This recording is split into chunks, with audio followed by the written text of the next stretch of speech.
Los pobladores de Aztlán, conformados por distintas tribus o barrios, fueron guiados por el dios de la guerra Huitzilopochtli, para encontrar la tierra prometida donde formarían el imperio más poderoso de Mesoamérica. Sabrían que habían llegado a través de una señal inequívoca.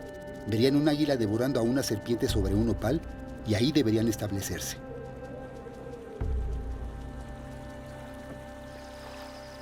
Se lanzaron a la expedición y, según algunas versiones, Huitzilopochtli otorgó 2 bultos a 2 distintas tribus de Aztlán. A los mexicas tenochcas les ofreció 2 palos para hacer fuego y a los mexicas tlatelolcas una fina piedra verde. Este evento suscitaría el celo de ambas tribus, dando lugar a una serie de disputas entre ambas, que se postergó hasta después de encontrar las señales hechas por Huitzilopochtli y la creación de la Gran Tenochtitlan, por lo que finalmente los tlatelolcas decidieron separarse de las demás tribus, pues además de esto, no estaban conformes con el reparto de tierras que se les asignó. La rivalidad entre estas 2 tribus tenía sobre todo un carácter territorial y de poderío. Finalmente esto desencadenó una guerra, después de la cual los tlatelolcas deciden separarse de Tenochtitlan y fundar su propia ciudad de carácter esencialmente comercial, en lo que actualmente conocemos como Tlatelolco, al noreste de la Gran Tenochtitlan.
Las riñas entre los tenochcas y los tlatelolcas eran constantes, así que según aseguran varias fuentes históricas, en el año de 1338, los tlatelolcas decidieron irse a un islote al norte de Tenochtitlan, conocido como Xaltelolco, que significaba lugar del montículo redondo de arena. Fue ahí donde se fundó lo que hasta hoy conocemos como Tlatelolco. Su glifo insigne es un montón de arena con un águila, un escudo, una lanza y una macana. En algunos otros glifos aparece el gobernante sentado en el montículo. Esta población luchó mucho tiempo contra el poderío de los mexicas de innumerables maneras, pero irónicamente, ante la llegada de los españoles, fue el último pueblo del centro de México que se resistió a su conquista. A la llegada de los españoles, Tlatelolco se encontraba en un gran apogeo comercial. Los conquistadores quedaron muy sorprendidos por su mercado y la variedad de artículos que se podían encontrar en él: comida, artículos ornamentales, ropa y animales. Ubicado en el suroeste del templo mayor de la ciudad, los tlatelolcas se podían jactar de tener una organización comercial ejemplar, en la que incluso había ciertos individuos encargados de regularizar el comercio. Ellos se encargaban de comercializar a la distancia entre varias regiones, que iban a veces más allá de sus fronteras y dominios, y también al interior del mercado de Tlatelolco. Eran algo así como un director comercial que gozaba de ciertos privilegios, como un tribunal distinto al de los pobladores comunes. Le guardaban devoción a ciertas deidades y ceremonias como Yacatecutli, derivada de la palabra náhuatl, señor de la nariz, y hacían ciertas actividades comerciales que no compartían con nadie más, como el espionaje, que en muchos casos servía para las conquistas de unos y otros imperios. El comercio en Tlatelolco era a través del trueque, producto por producto, o en ocasiones especiales, cuando los intercambios eran sobre objetos de mucho valor, podían hacer ciertas excepciones y utilizar como moneda el cacao, el oro en bruto, textiles o cobre, según fuera el caso. El mercado se encontraba en un espacio muy grande y al aire libre, por lo que se necesitaba de reguladores del orden, quienes eran mejor conocidos como gobernantes del tianguis. Los puestos se agrupaban según su producto, como la comida preparada, la venta de animales, comida que venía del mar, frutas y verduras, hierbas que se utilizaban de manera medicinal y algunas otras para la herbolaria, cerámica, textiles y una zona a la que solamente podían entrar y comprar miembros de la aristocracia mexica. Asimismo, había guerreros pagados por el gobierno, cuya labor era deambular por todo el centro comercial velando por la seguridad. El tianguis además cumplía funciones sociales, pues era ahí donde la gente se enteraba de las noticias más recientes, del interior y de las afueras del imperio. Al ser el pueblo de Tlatelolco esencialmente un pueblo comerciante, daban a su mercado una importancia sustancial, tanto en el ámbito económico como en el político y social. Cuando llegaron los españoles a evangelizar a la Nueva España, los sacerdotes vieron a los indígenas como una oportunidad para crear una sociedad perfecta, pues pensaban que aplicando la teología y la filosofía humanista podían convertir al salvaje, como ellos veían a nuestros antepasados prehispánicos, al cristianismo. Los franciscanos dejaron sus conventos en Europa y vinieron a la Nueva España, convencidos de que era su deber evangelizar a los americanos, quienes, según la idea de los españoles, estaban poseídos por el demonio. Aunado a esto, los franciscanos se dieron a la tarea de aprender las lenguas indígenas como otra herramienta para la evangelización. Así pues, se comenzaron a crear instituciones educativas para los indígenas, en las que se les enseñaba latín y español, además de instruirlos en la fe cristiana y compartir conocimientos de las dos cosmovisiones. Una de las primeras instituciones de este tipo fue el Colegio de la Santa Cruz de Tlatelolco. Es muy significativo que este inmueble fue levantado justamente en el mismo lugar donde se libraron 80 días de batallas entre españoles e indígenas y que representaba un espacio ideológicamente importante entre los nativos. En este colegio se les enseñaba catecismo a los indígenas y fue uno de los primeros grandes proyectos de la evangelización de la Nueva España. Quizás sus dos mayores logros como institución son el Códice de la Cruz Badiano y el Códice Florentino. El primero fue escrito por el médico indígena Martín de la Cruz, originario de la ciudad de Tlatelolco, quien lo redactó en náhuatl y posteriormente fue traducido al latín por el xochimilca Juan Badiano. Estos dos personajes fueron estudiantes del Colegio de la Santa Cruz de Tlatelolco y ahí elaboraron ese documento que es un compendio de la herbolaria medicinal utilizada por los mexicas en aquella época, por lo que su importancia histórica es invaluable. El Códice Florentino, también llamado Historia General de las Cosas de la Nueva España, es obra de Bernardino de Sahagún, uno de los principales frailes encargados del Colegio de la Santa Cruz de Tlatelolco. Este fraile recurrió de manera directa a los nativos mexicanos, principalmente del Valle Central, para obtener información sobre muchos temas de las costumbres y cultura de nuestros antepasados. Por ello, para muchos antropólogos, Bernardino de Sahagún es considerado uno de los antecesores de la etnografía. El material de este libro está basado en conversaciones y entrevistas de mexicas pertenecientes a las élites de las regiones de Tlatelolco, Texcoco y Tenochtitlan. Para complementar esta información, Bernardino de Sahagún utilizó también información recabada por sus estudiantes del Colegio de la Santa Cruz de Tlatelolco. Entre 1539 y 1548, Bernardino de Sahagún fue misionero de lo que actualmente son el estado de Puebla e Hidalgo, y durante ese tiempo siguió recabando información para su libro. El resultado es un extenso compendio de la manera de vivir de los indígenas antes de la conquista, que ha resultado fundamental para la investigación de este periodo histórico.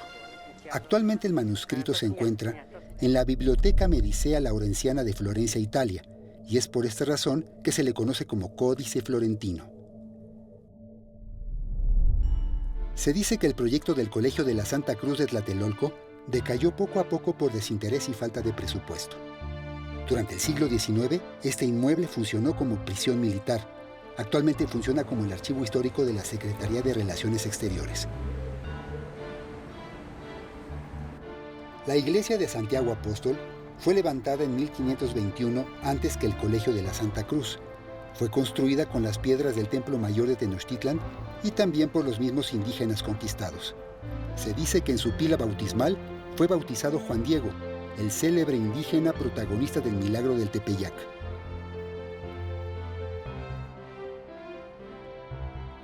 Muchos años después de todos estos sucesos, ya entrado el siglo XX, en este lugar se comenzó uno de los más ambiciosos proyectos urbanos de la Ciudad de México, la unidad habitacional Nonoalco Tlatelolco. Carlos Monsiváis alguna vez describió esta magna construcción como la utopía del México sin vecindades. El conjunto habitacional Nonoalco Tlatelolco, obra del arquitecto Mario Pani, se inscribe dentro del movimiento moderno en México. Esta magna obra comenzó a edificarse en 1960, y a lo largo del tiempo ha conservado el carácter de todos los momentos que han sucedido dentro de este conjunto.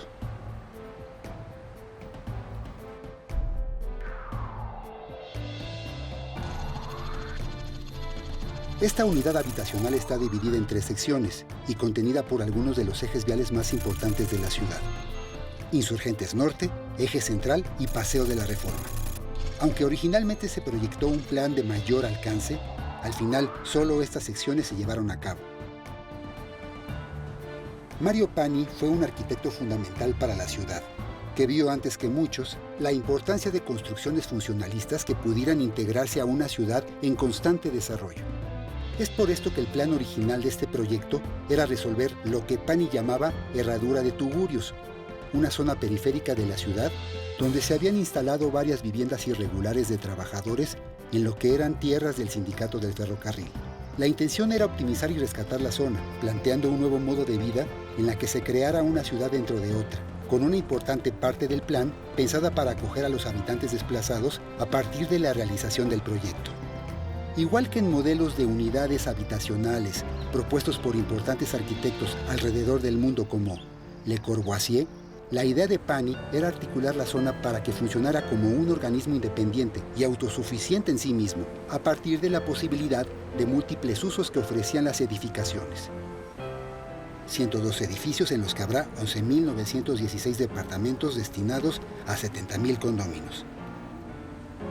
Más de 600 locales comerciales, un supermercado y una plaza comercial, 19 escuelas y 13 guarderías, una secundaria técnica y una preparatoria, una zona arqueológica, una iglesia, 3 clubes sociales, uno por unidad habitacional, 3 clínicas médicas, una sala de cine y la estación del metro construida en 1970.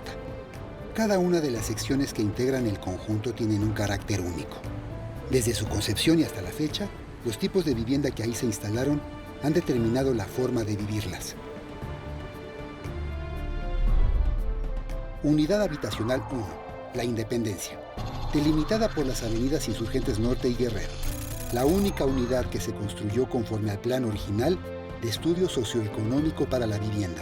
Esta zona estaba inicialmente destinada a los habitantes de menores recursos, que serían desplazados durante la construcción de la unidad. Sin embargo, al concluirse la obra, los costos eran demasiado elevados para estas personas y no pudieron recuperar el espacio del que fueron desplazados.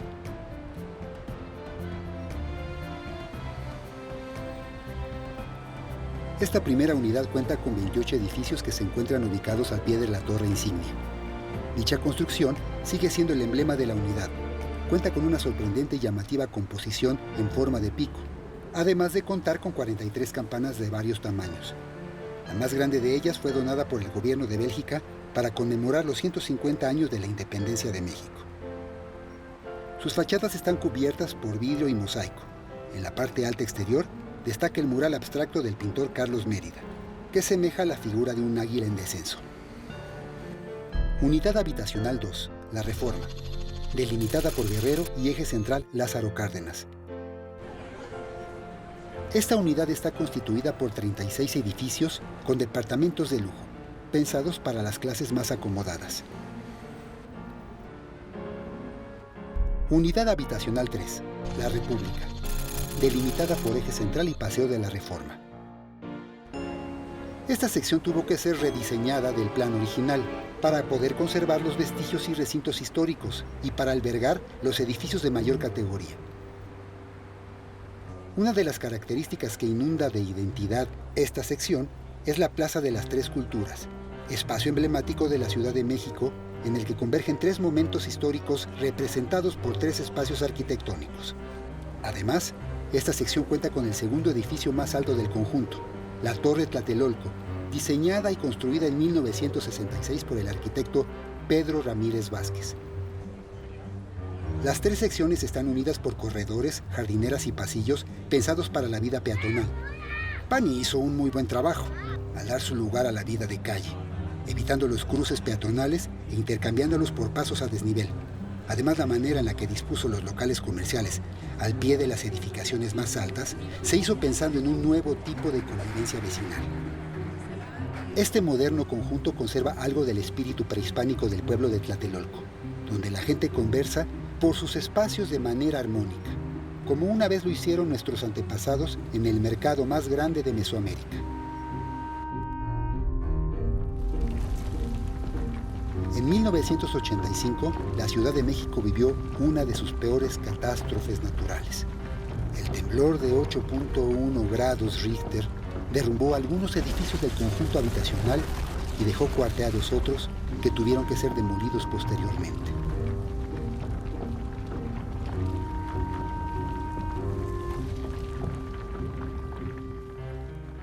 Sin duda, uno de los lugares de Tlatelolco más significativos es la Plaza de las Tres Culturas. Ahí convergen tres tiempos de nuestra historia en un solo espacio. El México prehispánico, representado por las ruinas que encontramos ahí, el México colonial, simbolizado por su iglesia y el Colegio de la Santa Cruz, y el México moderno, que se alza imponente en la unidad habitacional. Pero más allá de la belleza intrínseca de este espacio, un acontecimiento marca este lugar como un punto negro en nuestra memoria histórica. Pues el 2 de octubre de 1968, en este mismo espacio, se perpetró una de las más brutales represiones que han sucedido en nuestro país. En México ese año se celebrarían los Juegos Olímpicos, por lo que el gobierno quería proyectar al mundo una idea de unión nacional y de una sociedad en paz. Sin embargo, por ese tiempo, un movimiento social estaba en pleno auge y encontraba en los estudiantes un bastión de personas comprometidas y con todas las ilusiones y sueños revolucionarios de aquellos años, heredados de la lucha sindical y los movimientos revolucionarios en América Latina y Europa. En México este movimiento fue tomando dimensiones sociales y políticas cada vez más grandes, por lo que el gobierno presidido en ese entonces por Gustavo Díaz Ordaz veía todo esto como una amenaza que empañaría internacionalmente la impresión de México en el mundo durante los Juegos Olímpicos que estaban por llevarse a cabo. El 1 de septiembre de 1968, en su cuarto informe de gobierno, Gustavo Díaz Ordaz dejó entrever de manera soslayada que se avecinaba una posible represión. De este histórico discurso es conocida la frase: hemos sido tolerantes hasta excesos criticados, pero todo tiene un límite y no podemos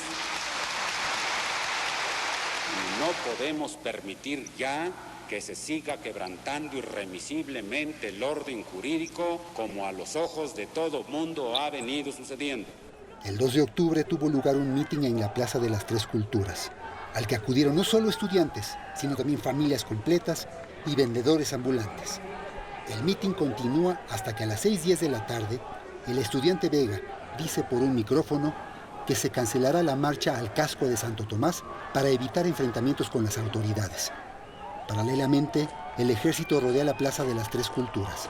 Los paramilitares encomendados para cuidar los Juegos Olímpicos, vestidos de civiles, cabello corto, y se presume que se identificaban por un guante blanco, entran al edificio Chihuahua. No llevan documentos, identificaciones o pistolas cargadas. En ese momento, un helicóptero que sobrevolaba la Plaza de las Tres Culturas lanza una bengala verde que, según afirmó un reportero italiano, era símbolo de guerra. Los francotiradores postrados en el edificio Chihuahua abren fuego y desde el departamento 209 salen y entran personas armadas y obligan a los líderes del movimiento a tirarse al suelo. Sócrates Amado Campos, quien se dice era un infiltrado del gobierno dentro del Consejo Nacional de Huelga, grita por un micrófono desde el edificio Chihuahua: ¡no corran, compañeros! ¡Es una provocación! Los policías también abren fuego. Por donde traten de avanzar, los estudiantes encuentran la muerte. Más de 1.500 asistentes, entre ellos niños, ancianos, familias y estudiantes, son masacrados por más de 1.500 soldados y la emboscada impide que muchos asistentes puedan escapar. Los dirigentes de la CNH son detenidos, torturados y conducidos a la iglesia y exprisión de Tlatelolco, en donde sufrieron todo tipo de vejaciones. El 12 de octubre de 1968, Díaz Ordaz inauguró los Juegos Olímpicos bautizados como la Olimpiada de la Paz. En ese momento, un papalote negro en forma de paloma voló sobre el Estadio Olímpico Universitario en repudio a la matanza del 2 de octubre. Este sangriento acontecimiento sigue presente en la conciencia de muchos mexicanos que claman hoy por justicia, pues aunque es cierto que cada vez un número más grande de la clase política acepta que se trató de un crimen de Estado, hoy, a casi 50 años de los acontecimientos, no se ha encarcelado a nadie, ni se ha declarado a ningún culpable por los reprobables hechos. El 2 de octubre de 1968 sigue siendo hoy en día un recordatorio del autoritarismo del Estado y de la falta de democracia en un país al que todavía le falta mucho, mucho para alcanzar la libertad de expresión.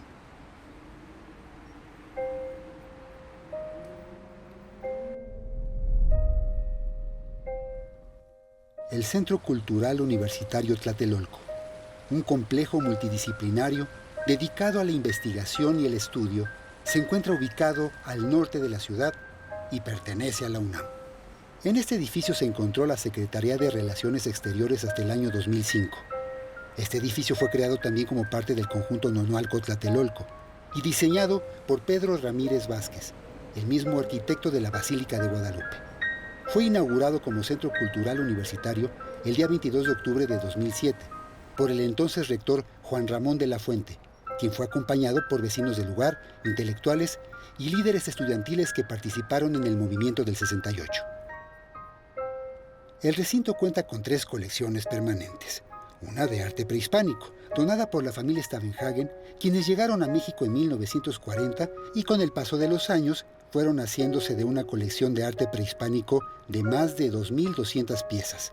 Lo interesante de dicha colección es la perspectiva bajo la cual fueron recolectadas las piezas, pues antes que un interés histórico, Stavenhagen priorizó un interés estético y de uso de las piezas en la vida cotidiana, por lo que visitar esta sala nos abre una nueva perspectiva hacia el arte mesoamericano.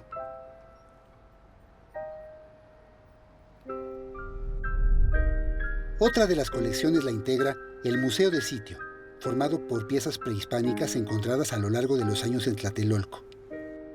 En este museo se puede también hacer un recorrido interactivo por el pasado prehispánico de este lugar.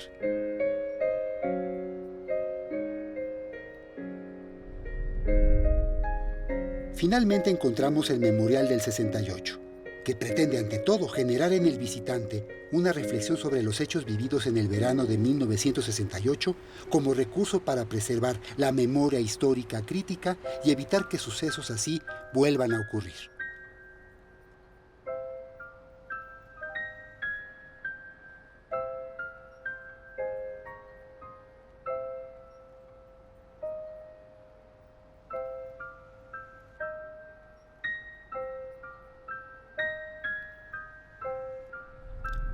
Sin duda, Tlatelolco es un sitio importante por todas las connotaciones que tiene para nuestra ciudad, no todas agradables.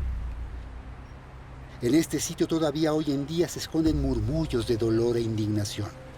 Por sus caminos o su imponente Plaza de las Tres Culturas confluyen siglos de historia, anécdotas del terror y memorias de un pasado autoritario que nos recuerda que debemos prestar atención a nuestra historia para no repetirla. Tlatelolco, entre la modernidad y lo ancestral, entre la barbarie y la belleza, sigue siendo hoy un sitio con una energía muy especial, en el que se concentran todas las contradicciones y fuerzas que forman nuestra sociedad. Esta sociedad mexicana que no termina nunca de ser y que siempre está cambiando, redefiniéndose a partir de su memoria para generar con el esfuerzo de todos y la consigna de nunca olvidar un futuro más seguro, más libre y más justo.